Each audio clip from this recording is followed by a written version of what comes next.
Hello friends, मैं हूं सन्मय प्रकाश और आप देख रहे हैं यूट्यूब चैनल सरकारी जॉब न्यूज़। कई इंपॉर्टेंट टॉपिक है, उन सब पे मैप के थ्रू मैं आपको बताता हूं। तो शुरू करते हैं बिना देर के हुए। और पहला क्वेश्चन सबसे इंपॉर्टेंट है, समुद्र में डूब रही राजधानी जकार्ता की जगह इंडोनेशिया की संसद ने नई राजधानी बनाने का बिल पास किया है। तो नई राजधानी का नाम क्या रखा गया है? आंसर होगा नूसंतारा। न्यूज़ भी आप देख रहे हैं। इंडोनेशिया की संसद ने 19 जनवरी को इस विधेयक को मंजूरी दे दी है। तो इसको समझने के लिए कहाँ पर है और क्यों हुआ, ये जो पुरानी राजधानी है जकार्ता, ये समुद्र में कैसे डूब रहा है, इन सब के बारे में बात करते हैं। मैप के थ्रू देख लेते हैं। तो ये रहा प्यारा भारत और ये रहा इंडोनेशिया। बहुत सारे द्वीपों का एक कलेक्शन है, यानी 1700 से ज़्यादा द्वीप हैं।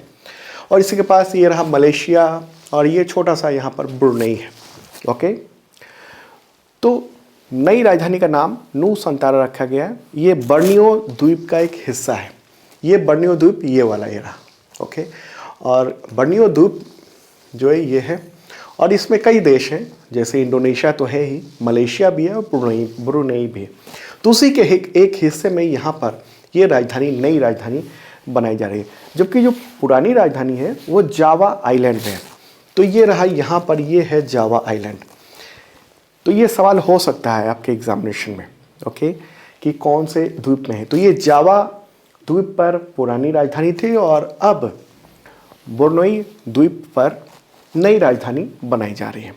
करीब 2300 किलोमीटर का फासला हो जाएगा नई और पुरानी राजधानी में। तो तमाम जो भी मिनिस्ट्री है, फॉरेन एम्बेसी है, इन सब को नूसंतारा में शिफ्ट किया जाएगा, लेकिन इसमें वक्त लगेगा। 2024 की पहली तिमाही में, यानी 24 के मार्च में वहाँ पर कंस्ट्रक्शन वगैरह का काम हुआ शुरू हो जाएगा। तो अब सवाल उठता है कि क्यों बदली जा रही राजधानी, और उसमें ये रही राजधानी अभी जो वर्तमान में है, ओके, जकार्ता। दरअसल ये जो राजधानी है ये समुद्र में लगातार समाती जा रही है। जकार्ता डूब रहा है, हर साल 1 से 5 सेंटीमीटर या 15 सेंटीमीटर के आसपास समुद्र में डूब रहा है। और अभी तक ये 40% हिस्सा अपना खो चुका है। मतलब ये जो जकार्ता है ये पहले यहाँ हुआ करता था, लेकिन वो आगे बढ़ता जा रहा है समुद्र और वो डूबता जा रहा है। क्यों डूबता जा रहा है?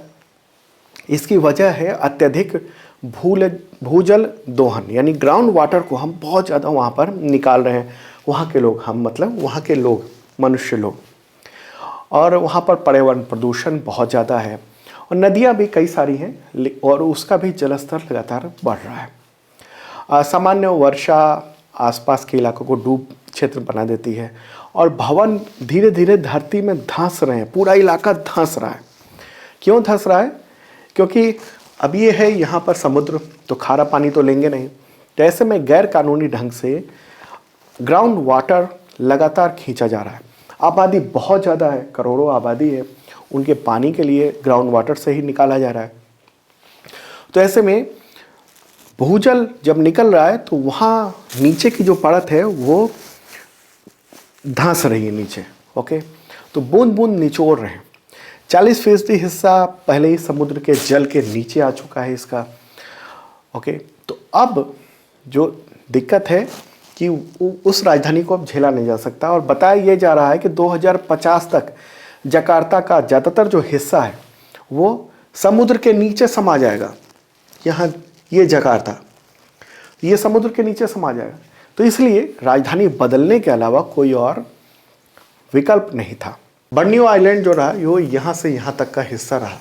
और इसमें जैसे मैंने पहले बताया कि 3 देशों की सीमाएं हैं। इंडोनेशिया तो है ही, साथ में मलेशिया है और ब्रुनेई है। ब्रुनेई छोटा सा एक देश है, टापू देश है। ठीक है, तो अब इसी में ईस्ट कालामंत्री जो जगह है उसी में एक खास जगह, यानी 2,56,000 हेक्टेयर ज़मीन को चुना गया है, रिजर्व किया गया है, ताकि वहाँ पर एक नई राजधानी बनाई जा सके। वैसे तो नई राजधानी को लेकर 2019 में ही प्रस्ताव बन गया था, लेकिन संसद से मंजूरी अब मिली है। तो नई राजधानी जो है वो वर्ल्ड सिटी विजन के तहत तैयार किया जा रहा है, ऐसा बताया जा रहा है, जैसा कि दुबई वगैरह कई सारे देश बने हुए हैं। ठीक है, सिंगापुर, दुबई वगैरह वगैरह। तो संसद के द्वारा बजट जो पास किया गया उसके बारे में बहुत ज़्यादा डिटेल बताया नहीं गया है। माना जा रहा है कि करीब 33 अरब डॉलर का की जो रकम है वो इस नई राजधानी में खर्च होगी। तमाम सरकारी एम्बेसीज वगैरह यहाँ पर शिफ्ट किए जाएंगे, ठीक है। और नूसंतारा का मतलब क्या होता है? चारों तरफ से पानी से घिरा हुआ। देखिए, नाम बदलने के लिए करीब 80 नाम ऐसे थे जो चुने गए थे, लेकिन फाइनली नूसंतारा को सिलेक्ट किया गया है, ठीक है। इंपॉर्टेंट बात है ये। और ये राजधानी जो है 2024 तक इसका काम जो है वो फर्स्ट स्टेज का काम पूरा करना है, बेसिक इंफ्रास्ट्रक्चर वगैरह, और 2045 तक लास्ट स्टेज पूरा हो जाएगा। ओके, मतलब हमें अगले एक दशक में वहाँ एक नई राजधानी देखने को मिलेगी। अच्छा, जब राजधानी की बात हो रही है तो मैं एक बार आपको बताता हूँ कि दुनिया भर में अलग अलग जगहों पर राजधानी जो बदली गई है उस सब के बारे में। तो कुछ लिस्ट है, जैसे ब्राज़ील की राजधानी पहले रियो डी जेनेरियो थी, जो कि अब है ब्रासिलिया। ओके, नाइजीरिया की पुरानी राजधानी थी लागोस, अब है अबूजा। कजाकिस्तान की राजधानी अलमाती थी, अब नूर सुल्तान है। ये कुछ दशक के दौरान ये सब चेंजेस हुए हैं। म्यांमार की पूर्व राजधानी रंगून थी, अब नेपिदा है। श्रीलंका में पहले एक राजधानी हुआ करती थी कोलंबो, अब दो राजधानी है। एक है श्री जयवर्धने कोट्टे जो कि लेजिस्लेटिव कैपिटल है, और जबकि एग्जीक्यूटिव और जुडिशियल कैपिटल वो कोलंबो को माना जाता है। इंडिया की भी राजधानी अंग्रेजों के समय में कभी क्या थी? कोलकाता थी, बाद में फिर दिल्ली में शिफ्ट किया गया था। चलिए आगे बढ़ते हैं, अगला क्वेश्चन लेते हैं। उससे पहले इन्फॉर्म कर दूं कि 2021 का जनवरी से दिसंबर तक का total current affairs PDF available हो चुका है। इस वीडियो के डिस्क्रिप्शन में तमाम डिटेल है, और उसका बुक सोमवार से यानी अगले 2-3 दिनों में ही बुक अवेलेबल हो जाएगा अमेजन पे, उसका मैं लिंक दे दूंगा। तो मंडे से बुक आपको मिल जाएगा। काफ़ी डिटेल में दिया हुआ है बुक और पीडीएफ में दोनों। पहले ही पूरी लिस्ट दे दी गई है इंडेक्स में, ताकि एक एक टॉपिक को आप पहले ही समझ सकें, देखें और सीधे उस पेज पर जाएं और पूरा डिटेल में विस्तार में समझ सकें। जैसे मैं बताता हूँ ऐसे ही कंटेंट बनाया जाता है पीडीएफ में। अगला क्वेश्चन, देश के सबसे बड़े परमाणु संयंत्र का नाम बताएं, न्यूक्लियर जो प्लांट है उसका, जहां रूस ने 6ठा परमाणु रिएक्टर का काम शुरू कर दिया है। आंसर होगा KNPP। ओके, फुल फॉर्म क्या होगा? कुडमकुलम न्यूक्लियर पावर प्लांट, ये तमिलनाडु में, ठीक है। रूस ने तमिलनाडु में कुडमकुलम परमाणु ऊर्जा संयंत्र के 6ठे रिएक्टर का निर्माण कार्य शुरू किया है। तो ये है कुडमकुलम का वो पूरा जो निर्माण कार्य। तो रूसी कंपनी है रोसाटॉम, तो वो कुडमकुलम संयंत्र के लिए टेक्नोलॉजी मुहैया करा रही है। आज तो छठी यूनिट जो है वो उस पर काम शुरू हो रहा है। 2 यूनिट फंक्शनल है, बाकी यूनिट लगभग वो एक्टिव होने के कगार पर है। तो हर एक यूनिट जो है वो 1000 मेगावाट की क्षमता का है। ओके, चलिए आगे बढ़ते हैं और अगला क्वेश्चन लेते हैं। इंपॉर्टेंट क्वेश्चन है। क्वेश्चन होगा, एयर इंडिया का नया चेयरमैन और प्रबंध निदेशक यानी CMD कौन बनाया गया है? आंसर होगा विक्रम देव दत्त, ठीक है। अभी हाल ही में एयर इंडिया का CMD नियुक्त किया गया। उनको अरुणाचल, गोवा, मिजोरम और संघ शासित कैडर के 1993 बैच के IAS अधिकारी हैं, तो उनको अब इसका CMD बना दिया गया है। देखिए, आपको पता ही है कि एयर इंडिया का विनिवेश हो चुका है। टाटा ग्रुप ने 18,000 करोड़ रुपए में बोली लगाई थी और उसे अपने नाम कर लिया था, लेकिन कुछ औपचारिकताएं बची हुई हैं।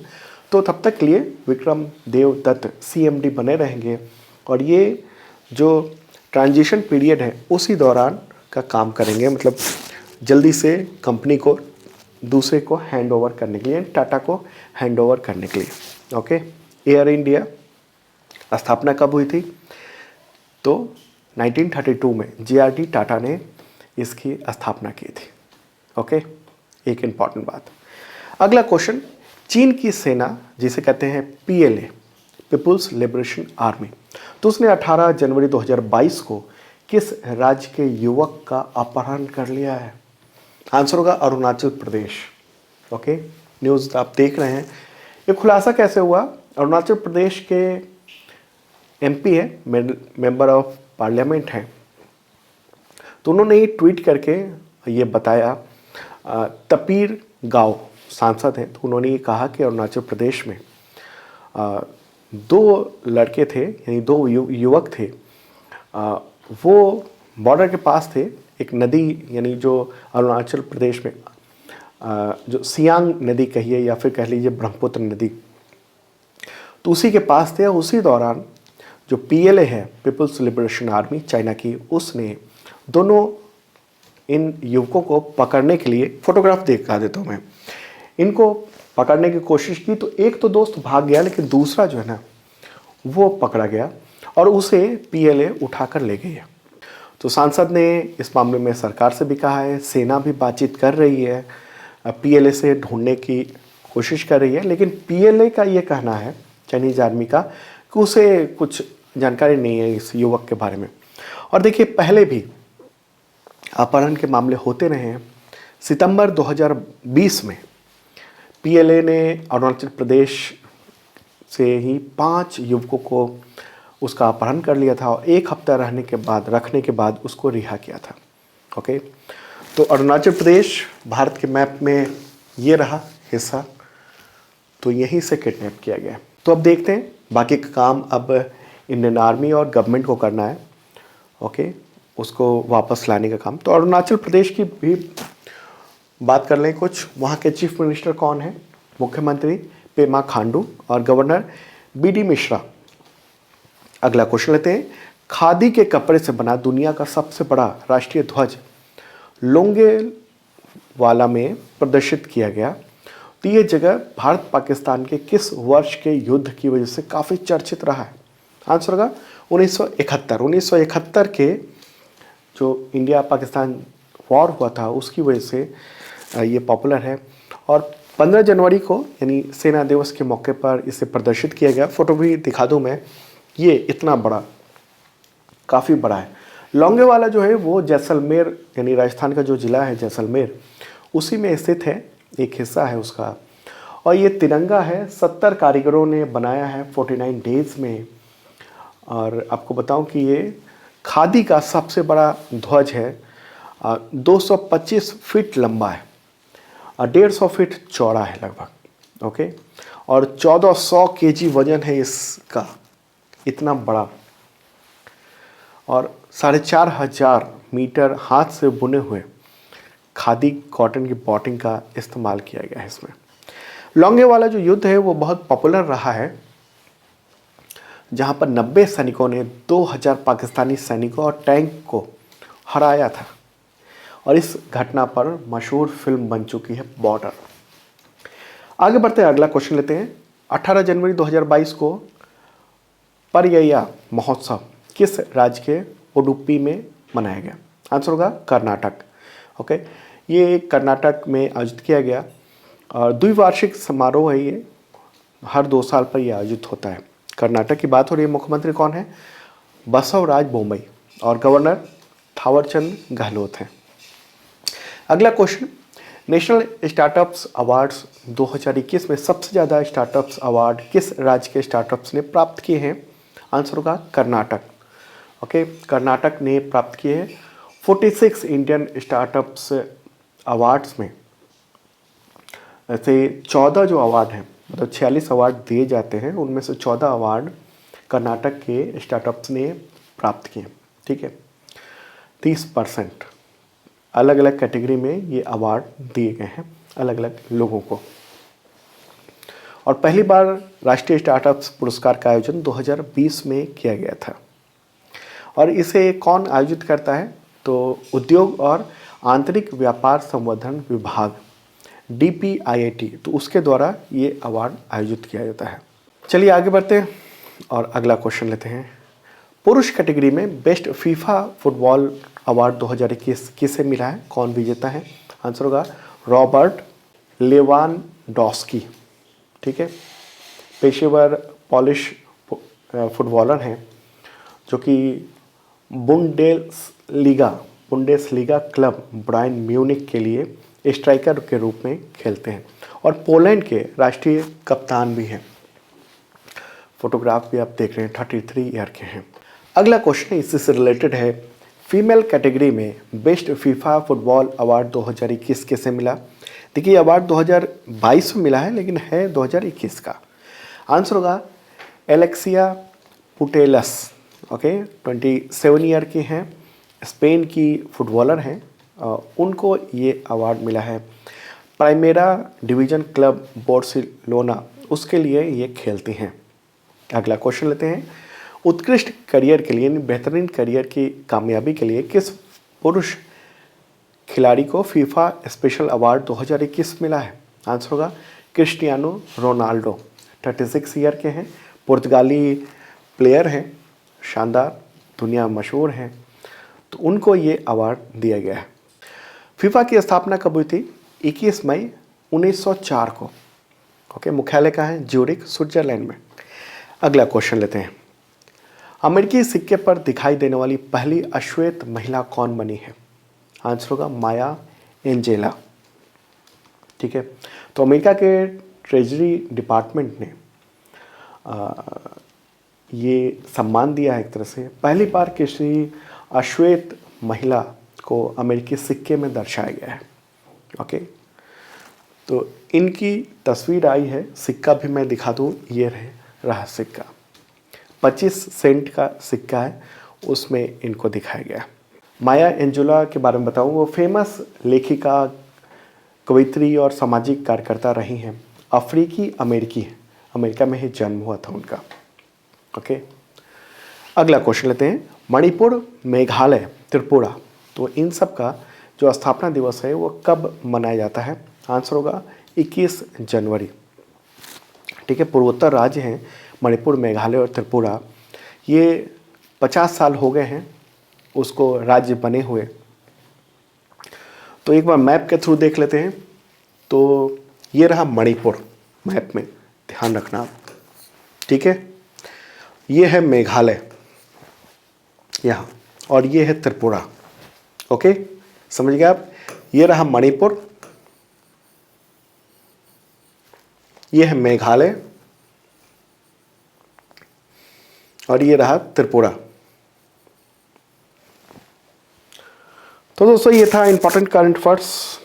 और भी कई क्वेश्चन हैं, उन सबको कल लेने की कोशिश करूंगा वीडियो में। थोड़ी तबीयत गड़बड़ हो गई थी, उस वजह से 2 दिन वीडियो नहीं आया। जिनको पसंद आया हो शेयर ज़रूर कर देना, लाइक बटन जरूर दबा देना। ओके, कल मिलते हैं।